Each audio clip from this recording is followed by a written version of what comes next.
Today we are doing one of our Road Rules 360 episodes. I'm here with John Burrill on Gubby Gubby Country. Hello, Hi. John. Good morning, good afternoon, good evening, good night. I was going to try and do that to, make light of this Road Rules thing, and I'm not entirely consistent with that. Actually, neither is Road Rules entirely consistent, and this is what we figured out along the way. Yeah. John, you worked at the TMR for 25 years. Yes. 20 of those were in the Road Rules area. Yes.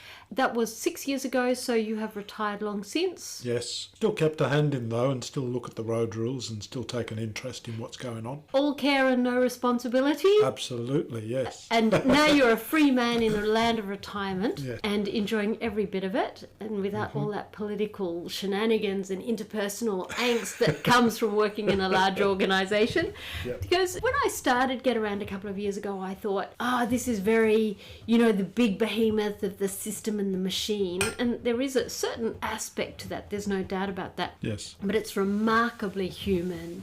The problem is the wall that you get to the external world, but internally is much more human. Yes. Today we are doing more of our bicycle riding offences. Yeah. And so what I do is I read out the description of the offence, the legislation reference and the fine. The website comes from www.qld.gov.au/transport/safety/fines/cycling. And we're talking about signs. Today it's turning. Turning. Yes. Turning around and around. Turning right, U-turns, any turn there's some you think. scary, a U-turn at a traffic lights. Oh my goodness. I've heard some hairy-berry scary things in that. All right, so here we go. Turning left at an intersection from a position not near the far left side of the road. Section 27, paragraph 1, Queensland Road Rules. Fine is $92. So if you do it from not the left lane, but the next left lane. No.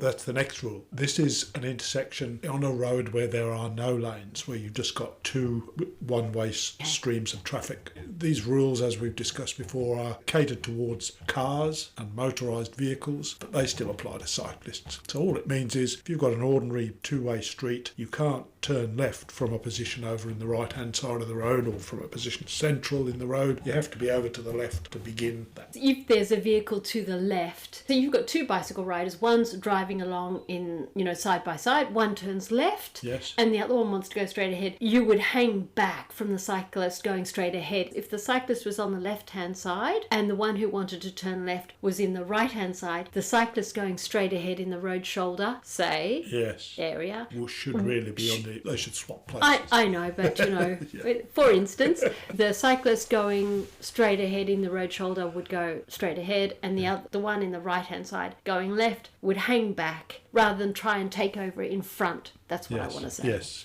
All right, so next is turning left at an intersection on a multi-lane road from other than the left lane. So that's what I said before. That's right. The thing to pull out from this is you only have to be in the left lane. You don't have to be to the left of the left lane. Right. Interesting point there, because obviously if there's only one lane, as per the previous rule we just talked about, you need to be to the left of that. If you are in the left lane, doesn't matter whereabouts in, you can be in the left of it, the middle of it, or to the right of it, doesn't matter. You're there and your intent is to make a left turn so long as you're in the left lane. In the right lane, you shouldn't be making a left turn unless there are road markings or signs telling you that you can. Yeah. Sometimes you get arrows marked on the road where both lanes are allowed to turn left. Yeah. And the rules coming up, we'll see the same goes for right turning lanes as well. Okay, and that was section 28, paragraph 1, and that fine was $92, so that's for the one we just read out. The next one is failing to turn left from a slip lane when the slip lane is not obstructed. Section 28, paragraph 1A, $92. The way I've understood it is you're going along and you're going to be turning left. Sometimes the slip lane is obstructed, so therefore it makes sense to go straight ahead and turn left. But if the slip lane is not obstructed, you have to use that. That's right. That's right. But sometimes you miss the slip lane and you go, oh quick, go to the left, and that's saying you're not allowed to do that, which is very interesting because I'd often pondered what was the possibility of that. Just going back to turning left at an intersection on a multi-lane road from other than the left lane. So here's one that I see. Up at one of the sets of traffic lights near where I am, the road shoulder is wide enough for a parked car. And what happens is that somebody goes onto the road shoulder and turns left from the road shoulder. There is no lane there, it's the road shoulder. Yep. Are they allowed to do that? Yeah, they're allowed to do that on a bicycle, certainly. And in a car? In a car, they're not really meant to be there in the road shoulder unless they're coming to a stop. So it's not the case. There are times when the motorised traffic is allowed in that shoulder of the roads. Main reason is to come to a stop, or obviously if you're turning into a driveway or something like that, it's prohibited for the driver to go into that shoulder of the road in order to make the left turn. And it's not part of the road that's what itself. I've seen. So bicycle rider failing to turn left from the left side of a bicycle storage area. Where is a bicycle storage area? I have to ask that one. Section 28, paragraph 2A, $154. Well, a bicycle storage area, they're few and far between, but they do exist, and they're basically a space between two stop lines at a signalised intersection. Painted green with bicycle symbols on them usually, and it's basically a waiting space for cyclists to make it safer for them to get ahead of the traffic. The same rules apply to vehicles that are allowed in that space. It's another very interesting thing that interests me a lot is motorcycles are also allowed in bicycle storage area. And these rules apply to motorcycles as well. If you're in the bicycle storage area, if you're making a left turn, you've got to be over to the left side of it. It's common sense, really. Why would you be over to the right if you're making a left turn? You're just putting yourself in harm's way, or at least potentially. Yeah. So if you're making a left turn in the left side of the bicycle storage area, if you're making a right turn in the right side of the bicycle storage area. I thought for a bicycle storage area, like it's a funny kind of the concept, but just I was thinking a bicycle storage. Are they talking about like at the train station where they've got? I mean, that's just stupid. There's a funny story about this. Yeah. I suppose I'm allowed to mention him by name, but the minister at the time when these rules were coming in was Paul Lucas. He was a good minister in many ways, but there were some things he got pretty roused up about. This was one of them, because this was something that was discussed in the national road rules before it became legislation in Queensland. Okay. The whole thing of that, what was it going to be called, was a big issue, and it was basically driven by traffic engineers. In a traffic engineer's mind, the word storage means a place where vehicles can wait. In other words, if you've got an exclusive right turn lane, you've got a queue of vehicles in that right turn lane, they're stored, they're in storage waiting to make their right turn. So this is where that bicycle storage area came from. There was all sorts of names bandied around, bicycle boxes. In the international literature, it's called bicycle boxes. Yes. In Australia, they're called bicycle storage areas. I find it funny. The acronym is BSA. Now motorbikes are allowed in there. BSA is a fabulous, famous old motorcycle. Ah, I see. Okay. I think, is that the one that we talked about last week where we said you'd be pleased to know? I noticed that. I heard it. I thought, wow. All right. Disobeying a turn line when making a left turn at an intersection. Section 29, paragraph 1, $123. What's a turn line? Okay. They used to be called diamond lines, and I suppose they still are in some spheres, but basically they're the curved lines that guide you around a turn.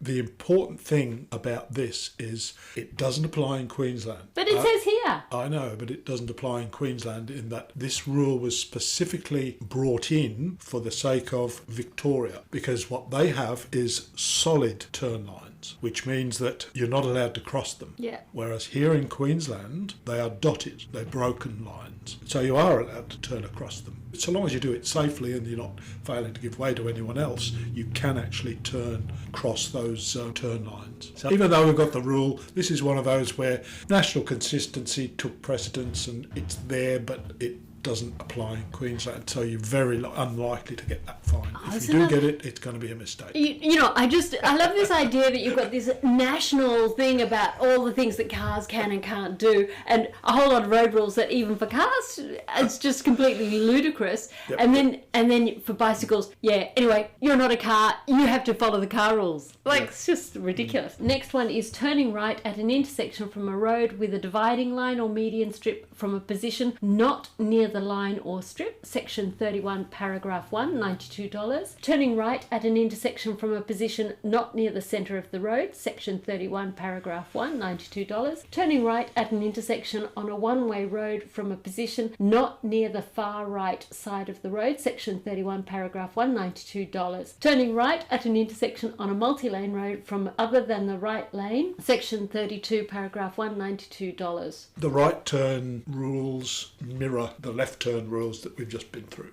It's basically exactly the same. That's what I thought. Yeah. Anything else that is really exciting to add in there? I mean, basically, if you're a bicycle rider and you're in the right-hand lane, you're probably going to, the bold and the brave. Yes, there is something interesting to pull out. You won't find it in this list because there's no offence for it. But what it is, it's a rule that provides an exemption for a cyclist. They can do what's called a hook turn. Yeah. You're meant to turn left, but you can go across to the opposite side of the road on the left sort of side, wait there for the next light phase. So you're waiting for 2 light phases. It's a bit onerous on the cycle to do that. But then you can basically, you wait there. Once the light changes again, you can continue to make your right turn. Yeah. The next one is bicycle rider failing to turn right from the right side of a bicycle storage area. Yeah. And that's section 32, paragraph 2A, $154. I think this is really rubbish because here we've got a bicycle fine is $154. The other one, which is a car legislation, which is $92. That's rubbish. It seems rubbish, but a motorcycle also failing to turn right from the right side of a bicycle storage area would get that same fine. We go back to this thing of bicycle fines all exactly the same as car fines, which is infinitely stupid. The thing is that this is actually a more severe penalty for a bicycle rider than it is for a car driver, because the one for $92, just above that, turning right at an intersection on a multi-lane road from other than the right lane, is essentially the same one as the one below it, but it's actually, you pay an extra $60. That one is poor form, definitely. We should write a letter to the minister and go, what is this all about? Maybe we should speak with the CEO of Bicycle Queensland. Hey, let's do that. Write some correspondence and we will make these suggestions for advocacy. How about that? Good idea. All right. The next one is turning right other than from the centre of an intersection or as indicated by turn lines. Section 33, paragraph 1, $123. Yeah. Anything there particularly? No, I think it's pretty straightforward. We've just done exactly the same rules, thing. Bicycle rider making a hook turn other than from the far left side of the road. Section 35, paragraph 2, $154. So there is an incorrect way to do a bicycle hook turn. $154. We definitely have to write that letter. Okay. Beginning a U-turn unsafely without a clear view of approaching traffic. Section 37, $123. Why is that $123? The other part of that is somebody told me that up here at one of the intersections, Beerburrum Road and Hensel Road, there's a vape shop on the corner there. And apparently there are all these people coming from Beerburrum Road, turning right, to going and doing a U-turn at that intersection and then parking into the little car park there on the left-hand side. But they're not keeping an eye out for pedestrians crossing there. This is really bad because beginning a U-turn unsafely without clear view of approaching traffic and pedestrians. It would include pedestrians. Yeah, but it's not saying that. It doesn't say that in the short title, but it would say it in the rule. I think the critical thing about U-turns is that this was something oft discussed when I was at work. The way we described it is, of all the manoeuvres you do, U-turns are the lowest on the pecking order. You will always have to give way to absolutely everybody. We used to joke, even ants. Give way to ants when you're doing a U-turn. I wish they would. I think it is such pedestrians, everything are covered in this. When you're doing a U-turn, you got to give way to absolutely everything else. Well, so they've put in some U-turns just to cut up here on King Street. And they just did major amounts of work. They didn't put in a pedestrian crossing. They didn't do anything like that. Anything good for pedestrians. They just put in a whole lot of things because it made it safer. So if you slow down the street, then you make it safer. But instead, they just put in these ridiculous... It's just... Anyway... Don't let me get started. Calm down, Wendy. Dial it down. This is the offence for bikes. A bicycle doing a U-turn. Okay, this is true. So if a bicycle does a U-turn an incorrect way or failing to give way to, say, a pedestrian or another cyclist or whoever, that's the offence that applies. No, the one we were just talking about was the beginning a U-turn without a clear view. Yeah. But all these other U-turn offences coming up. So, failing to give way when making a U-turn, that was the one you were talking about there. Section 38, $464. Yes, so that would be the one with the pedestrian not giving a clear view, not giving way to pedestrians? Well, I think the clear view one is more to do with if you're just sort of riding along the road and you thinking, oh no, I've come the wrong way, I need to do a U-turn, and you're on the crest of a hill and a bend, and you start your U-turn, but you can't see what's coming. Right. That's what that is to do with. Whereas this one is literally failing to give way. All right, the next one is disobeying a no U-turn sign at a break in a dividing strip. Yes. Section 39, paragraph 1, $123. Pretty straightforward. That's very car-based. If you're on a bicycle, it would make so much sense. If you had a break in the dividing strip. That's the bit in the middle of the road. Yeah. So if you had a bit of a break there, you'd be going, well, I'm on a bicycle, I'll just nip over there. And that makes sense to do that. Well, here's the funny thing. See, if you're riding a bicycle on the side of the road or on a footpath, you are allowed to cross that road pretty much anywhere. Because you see, unlike a motorised vehicle, you are allowed on road-related areas like shoulders and footpaths. So you can go from one footpath to the other footpath, straight across the road, straight across the dividing strip with impunity. Okay. So long as you're not riding out in front of traffic, so long as the road's clear of traffic, you can do it. This rule is one of those silly situations where if you're a cyclist, there is a wrong way of doing it. And if there is a break in the dividing strip with a no U-turn sign, don't do a U-turn there. Just go up the road a bit and just cross somewhere else.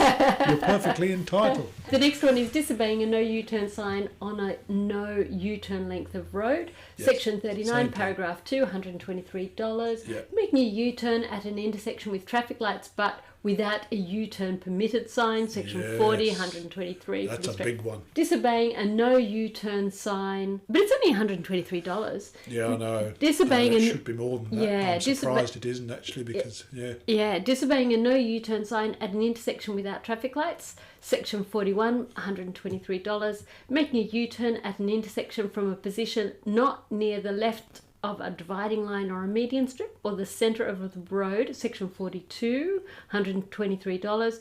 Conducting a U-turn over a single or double continuous line. Section 132A, $278. Okay, I just sort of thought I'd wrap up all the U-turn ones in one go. That's good. Let's pull out the bits that might be interesting. Now this is something that, again, you've got some jurisdictional differences here. People move to here from Victoria a lot. In Victoria, this rule is reversed. If there's no sign, traffic lights, you're allowed to do a U-turn. The only time you are prohibited from doing a U-turn in Victoria at a set of traffic lights is if there's a sign prohibiting it. Everywhere else in Australia, it's the opposite. So here in Queensland, if there is no sign, set of traffic lights, you're not allowed to do a U-turn. You've got to have the U-turn permitted sign in order to legitimately be allowed to do your U-turn. And it's a rule you see being breached all the time. All the time. People just do U-turns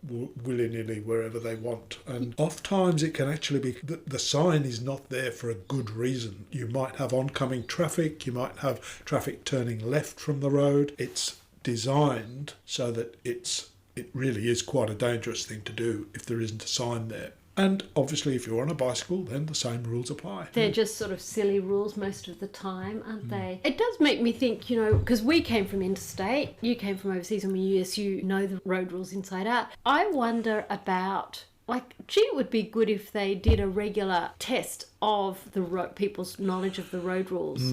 Maybe at the time of moving interstate and swapping over your license, you have to do a quick test on these differences. That would be a great thing, There's a lot of people advocate for some kind of a road rules test when you renew your license, or maybe even every 10 years. We renew every 5 years here in Queensland, so even every 10 years you get a bit of an update. The question that is always asked, and it's a very good question, what happens if you fail? Yeah. Do you lose your license? licence? Well, Or do you just get another chance or another go? And I think that's probably, if it ever does happen, I'm pretty sure that's the way it'll happen. You get three goes, or maybe even one go a day in the month prior to your licence renewal. You get an email or something or a letter and say, look, between now and your licence renewal, you have got to pass the road rules test. It's one of those things that could well come in at some stage as a road safety benefit. You'll get an online test to do. You'll be able to do it every day, free of charge, for as many times as it takes you to get it right. So how often? So you learn. It's a learning process rather than a gun to your licence. But what if you do that online and it's not me doing it, it's you, John? It would be an offence.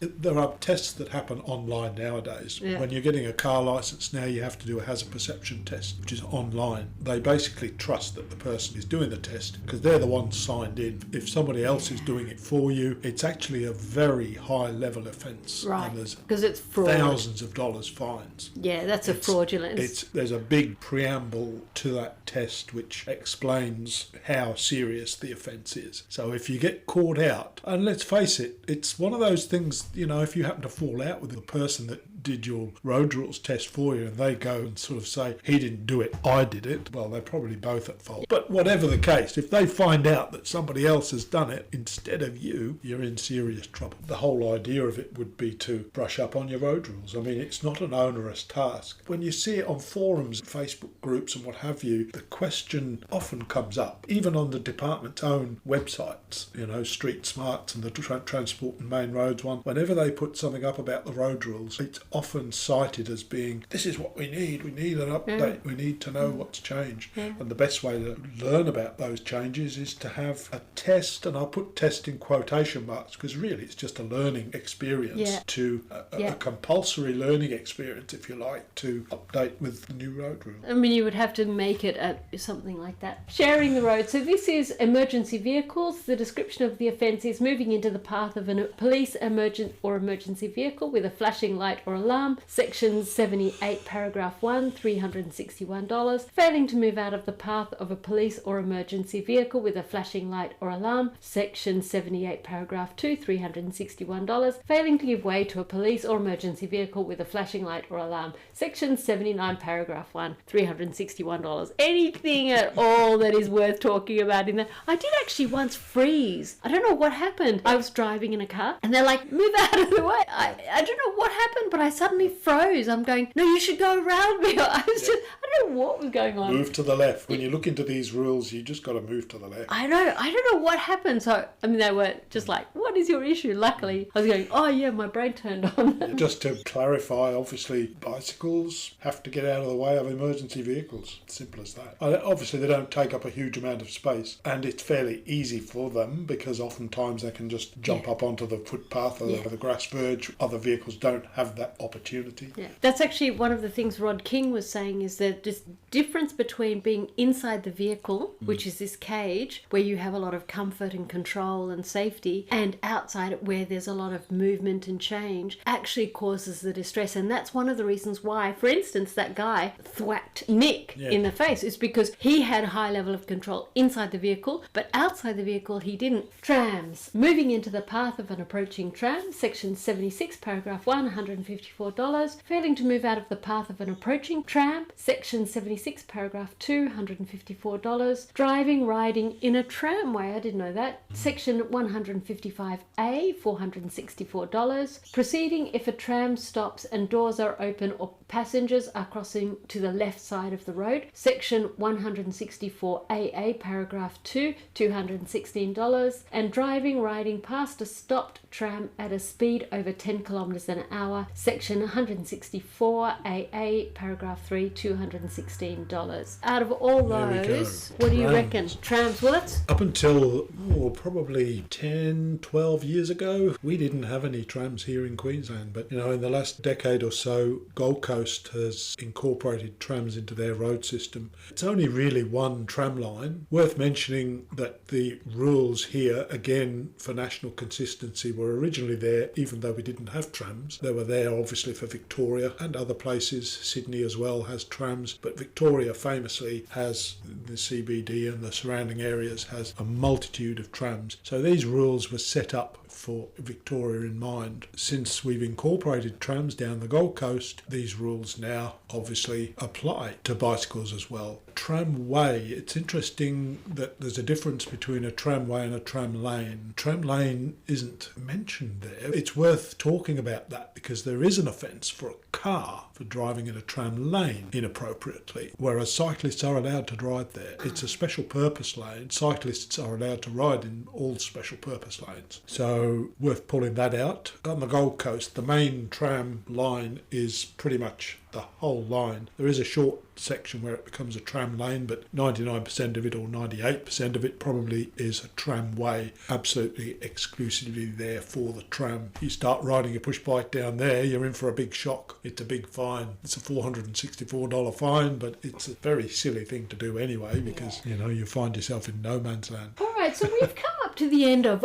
all of Queensland's bike riding rules. So this is the last one in this particular series about bike riding rules. So my big takeaway is how irrelevant the bike riding rules are because so few of them are actually for bikes. They're mostly for cars. And then you get these ridiculous ones like today where the penalty if you're a bike is higher than if you're in a car. And the danger levels if you're on a bicycle are so much lower as the amount of harm you can create towards another. Whereas cars, it's 3 people a day on average are killed by a car crash. 2 people an hour leave a car crash with a disability. That is just never going to happen if you're in a bicycle. That's my big takeaway that I have learned. Absolutely, I concur. There was a time, quite a long time ago now, where you had the bicycle fines were significantly lower than the fines for motorised vehicles. It was at the time when there was a lot of changes to the bicycle rules and most of them were good, but it was almost like a tit for tat kind of situation where you're getting all these benefits and all these new rules to benefit we need to have some consistency here. That's the word that was used. We need to be consistent. All the fines need to be the same, and that was the key word, was consistency across the board. But it was a shallow cry, it was a shallow call, because there is no consistency in the level of offence. Like a car committing these offences actually creates, in most cases, a significant amount of danger to other road users. Whereas when a bicycle commits these offences, it's usually a situation where they're not going to affect anybody else at all. Maybe knock a pedestrian over at the worst case scenario, but really they should be way lower for bicycles. We're trying to make our places more livable, more pleasant to be on. What's the legislation in terms of fines between cars and bicycles in other states? I don't know. You've caught me out. Fantastic. I love that. Clue. I have a feeling, I'd be happy to check it up for you, but I think in New South Wales they still have the big difference. Bicycle fines are significantly lower. We're also going to go into walking legislation, wheelchair legislation and scooter legislation. So that's where we're going from here, from road rules. Okay, we've had fun. Interchangeable words. Okay. Thank you for participating this far. A pleasure. It has been, and actually I have loved this process of getting to know you, John, and I think I'm a bit more relaxed now than I was in the beginning. All right then. Enjoy. Yes. Give us feedback, send us a question. Please do. All right, bye. Bye for now.